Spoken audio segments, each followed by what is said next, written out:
Another thing you and I agree on is the fact that emulating, having a voice, having the what you call it, the holy grail, so to speak, be the emulation of a human being as a goal is misguided, right? Yeah, I was hoping you were going to bring that up.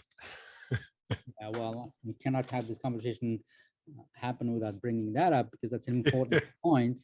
Yeah, Right? yeah. Emulating human beings is not the goal. The goal is to get things done with the tools that you have, and we have so many tools, and we can find ourselves when it comes to what tools we have. If we start thinking, right, it needs to sound like a human.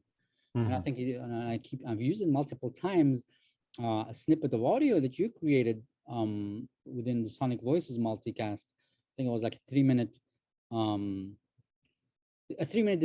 illustration, right, of that concept, of the concept of, here's a way to have something that does not sound like a human being, but is in fact better because it is distinctive, it's expressive, it conveys something that maybe a human being's voice would not convey. It has some kind of ebullience, it has some kind of zaniness, and that is maybe exactly what you need to convey. But anyway, I want to hear from you as far as that's concerned, in terms of how do we make use of, how do we break away from that envelope that we put ourselves, and many people have put themselves into, and what could be a strategy to get folks to really take that point seriously? Because I try my best and you try your best, but why do you think that that is still sort of a dogma of emulating human beings as being a thing to pursue? Yeah, that I've been wondering about this quite a lot, because yeah, exactly as you say, like we're both kind of pushing this idea, and even a recent LinkedIn thread that I tagged you on, pretty much everybody's agreeing, like, yes, we don't care if it sounds like a human, if it emulates a human, as long as it's useful and gets us to where we want to go, we're happy. But then it feels like within the teams who are either designing experiences or synthesizing voices and so on, it's still held as this idea that that is what everybody wants. So I think what would be fascinating, and I'm really not an academic person. I'm not really coming from that background, but I would love someone to do a study into this.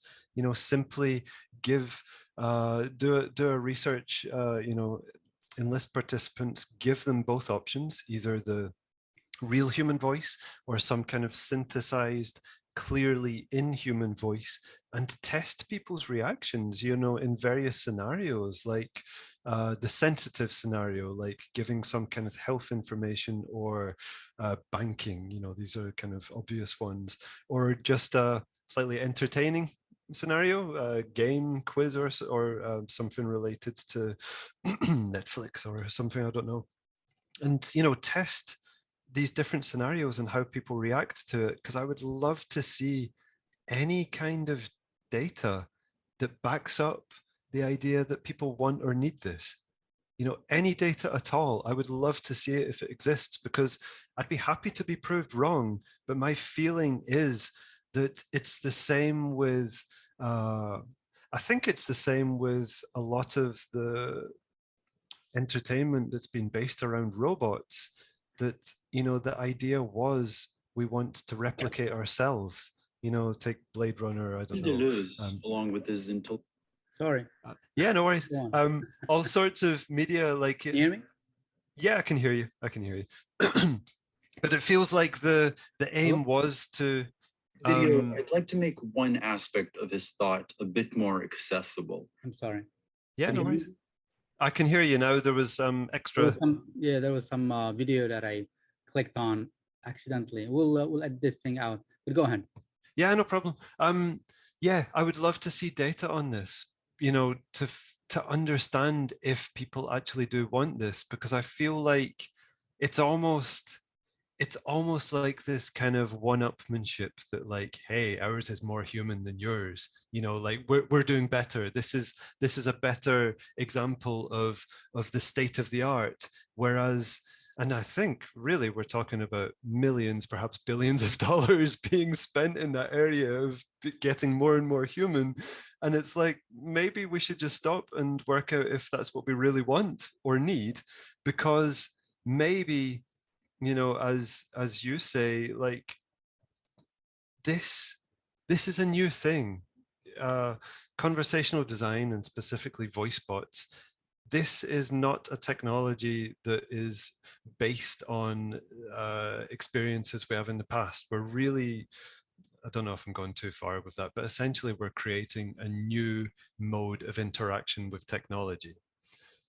Yeah, absolutely. I think we do need a human sounding, let's call it synthetic voices that are human sounding for, say, reading an article and so forth, right? So Mhm. I think clearly it's legit, and I think that's fine. But I think people make a mistake when they take that that and just generalize it across the board and use it for interactions where it's back and forth, and your goal is not really to listen to someone say something for a while, but to get things done, right? Yeah, Getting yeah, things done is a different, I think, a different space, I guess, different kind of a challenge than listening to something that will not tire you. Because if you listen to text to speech that is not human, for 2 paragraphs, you get very tired. It's very tired, very taxing. So yep. there, I think it's totally legit to try to emulate the human being with the right intonations and so on and so forth. And it's a tough problem to solve, really. Mhm. But then taking that and making the bot sound human, I think is misguided. At the very least, it is not making the most of what we have, right? Yeah, yeah, absolutely, Yeah. absolutely. I mean, human to human, in when you and I speak, we don't need chimes and ding dongs and all that, right? We can just talk, like, because we're using um, so much in terms of communicating through our intonations and so on, and we have history and all that. But all of that, I think, when it comes to a human talking to a bot, I think that does limiting ourselves to the rules of conversation between human beings and what's available to us is just unnecessarily limiting. And I sent you and this is one of those things where I sort of bring it up whenever I can. Hmm? Uh, is this philosopher that I've been following, and I love his work and so on. It's very pertinent to what we do. His name is Gilles Deleuze. He's a late French philosopher of end of 20th century, and his thing um, is about is all about how do we create new things, right? Yeah, As opposed to how do we emulate, how do you represent, how do we represent a human being talking to a human being? This is yeah, not the problem. Is how do we create something completely new? In this case, the completely new is an effective interaction between a human and a bot. And how do we break out of that mode of, oh, we need to have the bot sound like a human being? And so I direct my the audience to this video that I share with you. And if you go to witlingo.com/drums, you'll go to that video, and I recommend you watch it because it will give you a sense of there is a philosophical underpinning. There's a whole school of thought that says, we are not as creative as we should be. We are mm, not as inventive as we should be. We are still trapped in the mode of representation. I want to represent something. How close can I get to it? As opposed yeah, to, I want to solve a problem. What are the tools that I have that are available to me? And that's a different, there's a different way of proceeding, mhm, emulating, and saying, I'm almost there, I'm almost there, almost there, as opposed to, I'm going to solve this problem. What are the tools? I have nails, and I have scotch tape, and I have highlighters, and I have paper. How do I use these things, all right, to do yeah, something new? Uh, yeah. I think there's a fascinating potential there, because, you know, if we're talking about this video you shared and the way that drum machines didn't, you know, they didn't really solve the problem they were supposed to solve. And then what happened with drum machines was that people just ended up using them in new ways. And I would say modern dance music wouldn't exist without the metronomic quality of the Right. drum Yeah. machine. Yeah. And it's very similar with, I don't know if you know, or if you're into acid house music. Um, it's basically a whole style of music that came out of one instrument, which was made by Roland Corporation, called the TB-303.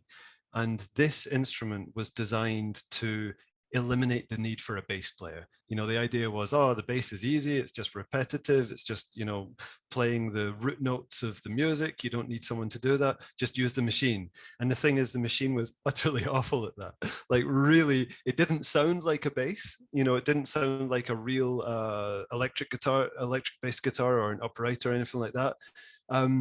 But it invented a whole new style of music, because there was this instrument where people were like, what can I do with this? And they took it and they started really pushing the sounds of this little bass synthesizer far beyond what a bass guitar would normally do. And then you end up with acid house, and that's kind of like one of the precursors to most of the modern dance music styles. And I think what could be really interesting, that I'm not aware of this happening, would be with speech synthesis. If artists, you know, musicians or people, even comedians, I don't know, all sorts of people who would naturally use voice in their work, if they were to take synthesized speech and push it beyond how we normally use our voice into crazy territory and see what happens, I think then you might start to see this movement away from trying to make it sound human into how fantastical can we be with this new instrument? You know, where can we take it? Yeah, I think that could be really interesting. No, absolutely. Thank you for that. The second example, definitely use that to illustrate the point that, you know, take the thing and see what you can do with it, right? Yeah. To create something new or to solve a problem. Like, for example, you know, the rules of conversation between human and human, those are between a human and human. How can I be creative about rules of conversation between a human and a bot, right? Yeah. I don't know, you know, I would love, I want to experiment. I want to just push the envelope. I want to see what the, and I don't think people, the thing is the following. I think, yeah, you and I and many other people are advocating for this position, and we're sort of mystified as to why folks are not adopting it. But it takes time, you know, it takes Yeah. time, persistence, and so on and so forth. And I think with you know, with advocating and just doing the work and talking about it, I think, you know, there'll be a point where there's a critical mass where it will convert into, hey, you know what, I'm starting to see more and more. And usually when that happens, it becomes a thing. Mm-hmm. It takes time, like everything else. It takes time. It's not going to happen overnight. We're still at the very beginning of all of this. I think we're just scratching the surface, to be honest with you, in terms of Absolutely. potential out there. Yeah, well, I don't know if you saw the news today, but it seems Google Assistant aren't going to support third party anymore. So there's Yeah, all yeah, sorts of interesting developments where it's like, where are we going to be next year? You know, what, you know, yeah. maybe the actual Alexa and Assistant are kind of coming to the end of their cycle, and you know, you can see the use of conversation design in call centers and so on is absolutely ballooned. And Balloon. Yeah, yeah, where are we going next with this? And of course, people talk about the metaverse, which I think makes perfect sense, because you don't want to be using a keyboard or mouse or even gamepad. right. Yeah, it's really, No, we're still it's at the very beginning. I think what we're seeing are the elements of what's going to happen next. People, and I think, you know, the mainstream has embraced voice in terms of they understand. Hey, I can actually just talk and get the weather or whatever, right? So the yeah. baseline of usefulness is there. I think where we go next, I think open source is very exciting. I think the big thing that happened that was not a good thing with Alexa and Google is that they had proprietary ways of building, as Yeah. opposed to, I mean, imagine, and this is the third thing that I like to say always, which is, imagine if we didn't have HTML, right? Meaning, each browser has its own markup language, and you have a website that you want to publish. So what are you going to create? 4 versions of the thing, and then how do you maintain it, and so on and so forth, right? I Yeah. mean, the web as we know it would not really have taken off if we didn't have a W3C protocol, HTML, as well as HTTPS, which was embraced and agreed upon, and everybody built against it and allowed us to just focus on value as opposed to the plumbing of it, right? Yeah. Totally. Yeah, Totally. so hopefully that will emerge. There is a markup language called Voice XML, which is W3C, and I Hmm. wish I wish we would adopt that, because it is powerful enough to express anything and everything. You can say, here's how you mark up for saying, and here's your markup for interrupting, here's your markup for for what happens when you don't understand it. It's very powerful, and it's used in telephony IVR.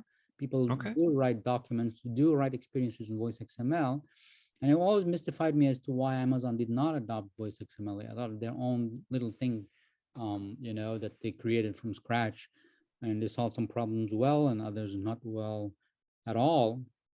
Let me ask you. Let me end up with this question. So you part of your work is working on sonic logos. I would say, yeah, I've done very little of that. Essentially, I'm that as part of Sonic branding, I'm trying to educate myself on that whole area. Yeah, I've done sound design for games and TV and so yeah. on, I but see that you did some for indie tycoon game, an indie tycoon game called Machine Machine Key. yeah, that's right. Yeah. That's a Czech guy I know makes this amazing trains game that was far more successful than he imagined it was going to be. And yeah, so I made sound design for that. So what does tell me, what's the process of doing sound design? Like, how do you, like we were talking about, how it's different from, say, being able to communicate to someone when somebody's building, say, a color scheme, right? So they can Hmm. say, I want it to be more greenish and so forth. Like, let's take that particular example. What was your task, and how did you communicate with the person that you are working to build this for, so that they say, this is what I want, this is on. Yeah. No, sure. I think it's a really good question because it's there are processes for designing sound and finding agreement as quickly as possible. Um, Usually the core is having references, as in, like the developer of Machinki is a guy called Jan Zeleny. So we met at a convention, like a games convention, and I introduced myself and said I'm doing sound. And as it turned out, he was looking for a sound designer. So that's how we started working together. And from the outset, he was just telling me what he liked. Like he said, this is a simulator, but it's not for it's not completely nerdy, in the sense that he didn't want it to sound completely authentic. It should be Mhm. slightly exaggerated and fun. So then that tells me, okay, of course it's a trains game, and he was making eras of like the development of trains. So focused on specific types of trains, steam and diesel, and then electric, and he's even going off into the future. So it told me that if I'm designing the sound of a train for the steam era, then I only use sounds of authentic steam trains from that era. But when I've obtained the authentic sounds, I can kind of play with them to make them fun. Mhm. It shouldn't be like a coldly authentic aesthetic. It should be like, this is roughly the sound, and we're going to make it a bit more bouncy and fun. Yeah, yeah. um but then from that point, so that's kind of defining the sound that's being made. And then I do it within a digital audio workstation. I use one called Reaper. So I have all of my sounds on various tracks. and it sounds my wife utterly crazy, because as you're making a sound, you can only listen to it in real time over and over and over again. So she gets quite angry hearing the same sounds over and over, but it's the only way I can work. And you're basically just adjusting the relative levels, the mix, to make something that is pleasing to the ear, you know, like not too shrill, as in treble, not too deep and bassy. It should be nicely balanced and clear.